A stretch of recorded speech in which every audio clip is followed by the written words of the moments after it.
महात्मा बुद्ध जी की यह कहानी आज आपको जीवन की एक बहुत अनमोल सीख देगी। इसलिए कहानी को आखिर तक सुनो और अनमोल ज्ञान प्राप्त करो। आज की कहानी का नाम है बौद्ध भिक्षु। पुराने मध्य भारत में एक रियासत हुआ करती थी। रियासत की रानी की गौतम बुद्ध के प्रति बहुत निष्ठा थी। उस रियासत के महाराज देवराज की दो रानियां सुरुचि और सुनिधि थी। राजा देवराज की पहली पत्नी सुरुचि थी, जिसका स्वभाव किसी साध्वी की तरह था। वह गौतम बुद्ध को अपना आराध्य मानती थी और उनके बताए मार्ग पर चलने की कोशिश करती है। उनके साथ उनका बेटा वीर भी खेलता रहता, लेकिन देवराज का पूरा ध्यान अपनी दूसरी पत्नी सुनिधि के ऊपर ही रहता। वह देखने में बहुत ज्यादा खूबसूरत थी। इसी खूबसूरती की विलासिता में महाराज खोए रहते। राजमहल की ज्यादातर तमाम सुख सुविधाएं दूसरी पत्नी सुनिधि और उसके बेटे सुमंत को ही मिला करती। दोनों ही पत्नियों के राज दुलारे की खिलखिलाहट से पूरा महल जगमग रहता। रियासत के लोगों को भी पता चल चुका था कि उन्हें होने वाला राजकुमार मिल चुका है। राज्य के लोग अक्सर सोचा करते कि भविष्य में राजगद्दी पर कौन बैठेगा, तो इस पर ज्यादातर लोगों का मत तो सुरुचि के पुत्र वीर के ऊपर ही था कि भविष्य के राजा वही होंगे, क्योंकि धर्म और नीति के अनुसार बड़े पुत्र को ही राजगद्दी मिलनी चाहिए। लेकिन समय की लकीरों को कुछ और ही मंजूर था। देवराज की पहली पत्नी सुरुचि का स्वभाव शांत और न्याय संगत था। वह न्याय, धर्म और बौद्ध धर्म की बातें किया करती। माँ की संगत पाकर बेटा वीर भी उसी स्वभाव का हो गया था। वीर अब बड़ा हो रहा था। उसका स्वभाव ऐसा हो गया कि उसे जो भी मिलता वह भी माँ की तरह संतोष कर लेता। समय का चक्र चलता है और एक दिन रियासत का दरबार सजा हुआ था। उसी दिन भावी राजकुमार के नाम की घोषणा भी की जानी थी। सभी इस बात को लेकर आत्मविश्वासी हुए पड़े थे कि होने वाला राजकुमार वीर ही होगा। महाराज अपनी पत्नी सुनिधि के साथ सिंहासन पर बैठे हुए थे। महाराज छोटे बेटे सुमंत को दुलार रहे थे। वहीं वीर अपनी मां सुरुचि के साथ दरबार में बैठा हुआ था। सभी पुरोहितों ने वीर की मां को बता दिया था कि आज राजदरबार में वीर के राजतिलक की पूजा है, उसे तैयार करके लाना। वीर की मां सुरुचि ने भी बड़े दुलार के अपने बेटे को तैयार किया और ईश्वर के सामने प्रार्थना की और माथा टेकाया। महल में शंख बजने शुरू हुए। पुरोहितों ने वीर का नाम भी लिया। बालक वीर सौम्य अंदाज में पिता की गद्दी की तरफ बढ़ा और अपने पिता का आशीर्वाद लिया। पिता आशीर्वाद देने के लिए हाथ उठाते कि दूसरी रानी सुनिधि ने पीछे धकेल दिया। वीर की आंखों से आंसू गिरने लगे। भरे राज दरबार में गुस्से से लाल रानी सुनिधि ने वीर की कलाई को मोड़ दिया था। उन्हें सिंहासन पर पहुंचने से रोक दिया। फिर सुनिधि ने अपने ऊंचे शब्दों और सख्त आवाज में कहा कि तुम्हें सिंहासन और महाराज की गोद में बैठ नहीं सकते। सिंहासन में बैठने वाला काबिल हो या ना हो, वह चहेती रानी का पुत्र ही होना चाहिए। तुम दासी के बराबर वाली रानी के पुत्र हो। सिंहासन पर मेरा पुत्र सुमंत ही बैठेगा और जो सिंहासन पर बैठेगा जनता उसी को राजकुमार मानकर आदर सम्मान देगी। तुम जाओ अपनी माता के पास और बुद्ध की सेवा करो। मेरे रहते तुम्हें आत्म सम्मान कभी नहीं मिल सकता। जाओ, पहले अपना भाग्य बदल कर आओ। राजकुमार बनने के लिए तुम्हें मेरी कोख से जन्म लेना होगा। यह सब सुनकर पूरा राज दरबार हक्का बक्का रह गया। सबको आश्चर्य भरी नजरों से महाराज देवराज की ओर देखे जा रहे थे कि महाराज कुछ बोल क्यों नहीं रहे। लेकिन महाराज बोलते भी क्या, वे नजरें झुकाए बैठे थे, क्योंकि उनकी आंखों और मन पर तो रानी सुनिधि की खूबसूरती और विलासिता का पर्दा पड़ा हुआ था। ऐसे में भला वह रानी का विद्रोह कैसे कर सकते थे? अगर वह रानी का विद्रोह करते तो उनकी विलासिता भरी रातें कैसे रंगीन होती? खूबसूरत जिस्म का आनंद लेने से वंचित हो जाते। वीर को अपनी सौतेली माँ की बातों से ज्यादा बुरा अपने पिता के चुप रहने का लगा। कुछ देर बाद वह राजमहल के बाहर चला गया। संध्या आरती का समय हो चला था। वीर की माँ सुरुचि ने वीर को अपने पास बुलाया। वीर का चेहरा देखकर वह घबरा गई। वीर ने उनसे कहा कि माँ, पिताजी हमारे साथ ऐसा क्यों करते हैं? अब हमारा क्या होगा? क्या मुझे कभी किसी का मान सम्मान प्राप्त नहीं हो पाएगा? जवाब देते हुए वीर की माँ ने अपनी उंगली से मंदिर की तरफ इशारा किया। यह कमरा कुछ दूरी पर था और इसमें महात्मा बुद्ध की मूर्ति रखी हुई थी। वीर ने इशारा करते हुए पूछा, वहाँ क्या है? माँ जवाब देते हुए माँ बोली, वह महात्मा बुद्ध हैं, वही तुम्हें सिद्ध बनाएंगे। उनकी शरण जाओ बेटा, बुद्धम शरणम गच्छामि।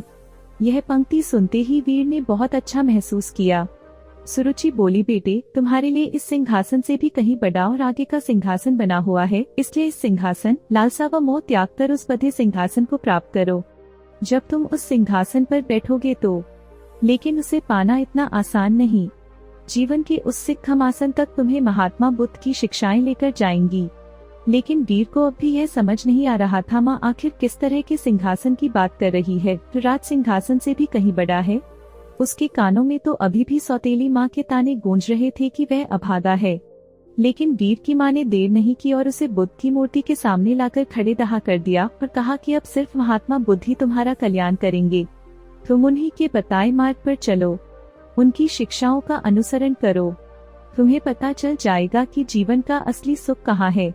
वीर ने माँ से सवाल किया कि माँ, क्या बुद्ध का स्थान पिता से भी बढ़कर है? वीर की माँ ने मुस्कुराते हुए कहा कि महात्मा बुद्ध सबसे ऊपर है।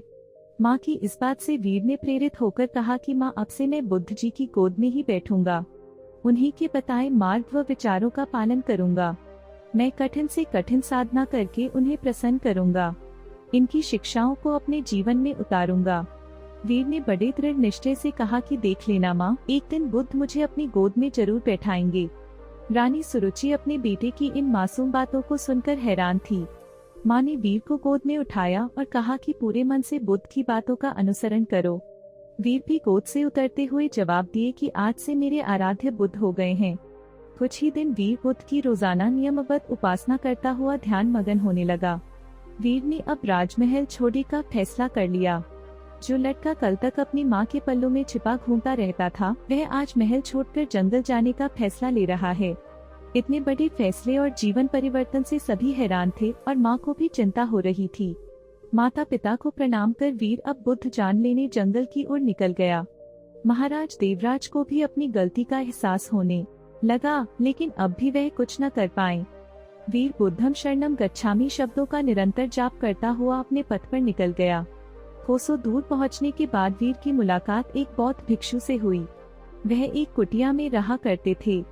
वहां उनके कुछ शिष्य भी थे। वीर ने बौद्ध भिक्षु से ज्ञान मांगा और कहा कि उन्हें बुद्ध से मिलना है। इसके जवाब में बौद्ध भिक्षु ने महात्मा बुद्ध की कहानी बताते हुए कहा कि खुद को जान लेना ही बुद्ध को जान लेना है। लेकिन फिर भी वीर ने बुद्ध से मिलने की जिद नहीं छोड़ी। तब बौद्ध भिक्षु ने कहा, तुम अभी आराम करो, मैं कल सुबह तुमसे बात करूंगा। पूरी रात गुजर गई और वीर बुद्धम शरणम गच्छामि का जाप करता रहा। सुबह हुई तो वीर ने बौद्ध भिक्षु से फिर सवाल किया। भिक्षु ने जवाब में कहा कि अभी मेरी एक अंगूठी खो गई है, उसमें मेरी जान बसती थी, उसे खोज दो, फिर मिलवाता हूँ। वीर पूरे मन से उस अंगूठी को खोजने में लग गया। सुबह से रात हो गई, लेकिन अंगूठी नहीं मिली। फिर बौद्ध भिक्षु ने वीर को दिया लेने के लिए कुटिया के अंदर भेजा। वहां पहुंचकर वीर ने देखा कि अंगूठी तो अंदर ही संभाल कर रखी हुई है।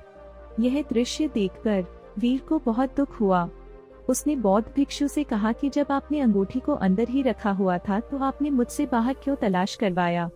इसका जवाब देते हुए बौद्ध भिक्षु बोले कि ठीक इसी तरह बुद्ध भगवान भी तुम्हारे अंदर विराजमान हैं, फिर भी तुम उन्हें बाहर क्यों खोज रहे हो? खुद को मोह, सम्मान, लालच, बुराई, अपमान, क्रोध, क्रूरता, ईर्ष्या जैसे भावनाओं से मुक्त कर दो। किसी की बातों का बुरा मानना, क्रोध करना और किसी भी प्रकार लालसा मन से त्याग दो।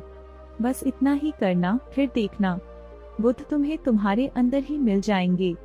इसके बाद वीर जब यह भी समझ गए कि बुद्ध एक साधारण पुरुष से कैसे महात्मा बुद्ध बने थे, तब इसका उनके मन पर बहुत प्रभाव हुआ। वह बहुत प्रेरित हुए। वीर ने अब गहरे ध्यान में डूबकर बुद्ध की उपासना आरंभ कर दी। जैसे जैसे वीर का ध्यान गहरा होता गया, उसी तरह वीर को आत्मज्ञान की प्राप्ति होने लगी। एक वक्त ऐसा आया कि वीर की सारी चाहतें मर गई। वीर के मन से सभी लालसाएं खत्म हो गई। वीर को अद्भुत आनंद का एहसास हो रहा था। लंबे वक्त तक नियमबद्ध तरीके से ध्यान करते रहने से उन्हें आत्मज्ञान की प्राप्ति हुई थी। अब वीर के मुख का अद्भुत तेज देख लोग उन्हें महान संत कहने लगे। यह बात कुछ समय बाद मध्य रियासत तक पहुंच गई कि पर्वत की शिला में कोई बड़े प्रतापी तेजस्वी बौद्ध भिक्षु ध्यान में मगन रहते हैं। राजमहल की तरफ से उन्हें बुलावा भेजा गया। रियासत की हालत ठीक नहीं चल रही, क्योंकि महाराज का दूसरा बेटा विलासिता में बर्बाद हो चुका था। सुनिधि का हुस्न व खूबसूरती भी उम्र के साथ ढल चुका था। वहीं दूसरी ओर वीर की समृद्धि दूर दूर तक फैलती जा रही थी। एक दिन था जब वीर को सिंहासन पर बैठने के लायक नहीं समझा गया था। एक दिन और आया, बौद्ध भिक्षु के रूप में। वीर ने राजमहल में कदम रखा। प्रजा की आंखों में आंसू भी थे और सम्मान भी। महाराजा और सुनिधि हाथ जोड़े पछतावे के आंसू रो रहे थे। वीर की माँ के कानों में भी बच्चे वीर की बातें साफ साफ गूंज रही थी। बौद्ध भिक्षु रूपी वीर ने सबसे पहले महात्मा बुद्ध की प्रतिमा को प्रणाम किया और कहा कि दूसरों की सेवा से बड़ी कोई विलासिता नहीं। कोई भी सिंहासन कोख से नहीं बल्कि काबिलियत से तय होता है। वीर ने राज सिंहासन का त्याग कर दिया और त्याग करने के लिए मंदिर रूपी कमरे की ओर चलने लगे। वहाँ वीर को देखने वाले लोग महसूस कर पा रहे थे कि जैसे कोई शांति की मूर्ति चल रही हो। बुद्ध की शरण में जाकर एक साधारण सा बालक वीर सिद्ध पुरुष बनकर लौटा था। दक्षिण भारत में आज भी यह कहा जाता है कि वीर को बुद्ध मंदिर की ओर जाते देखा था सबने, पर वापस आते कभी नहीं देखा गया। जब मंदिर के भीतर गए तो वहाँ पर बस भिक्षु वस्त्र ही मिले थे। कहा जाता है वह सिद्ध हो चुके थे। उन्होंने बुद्ध की शरण में शरण ले ली थी। इस कहानी से हमें सीखने को मिलता है कि कर्म भाग्य से कहीं बड़ा होता है। वो परिस्थितियों को बदल देने की क्षमता रखता है। बुरा कर्म धीरे धीरे मनुष्य से एक दिन कुछ छीन लेता है। मन का चैन, सुख शांति, धन संपदा, वैभव, सम्मान, प्रतिष्ठा। बुरा कर्म, गलत आदतें एक दिन मनुष्य का जीवन नर्क बना देती है। इस कहानी से हमें यही सीखने को मिलता है कि ईश्वर सभी के अंदर इसकी खोज स्वयं भी करें। ईश्वर की मौजूदगी का एहसास जरूर होगा। जीवन में कोई पाप न करें, हमेशा मदद करें और इंसानियत को जिंदा रखें। आपका जीवन सफल होगा। धन्यवाद। अगर वीडियो अच्छी लगी तो चैनल को सब्सक्राइब करना ना भूलें। नमो बुद्धाय।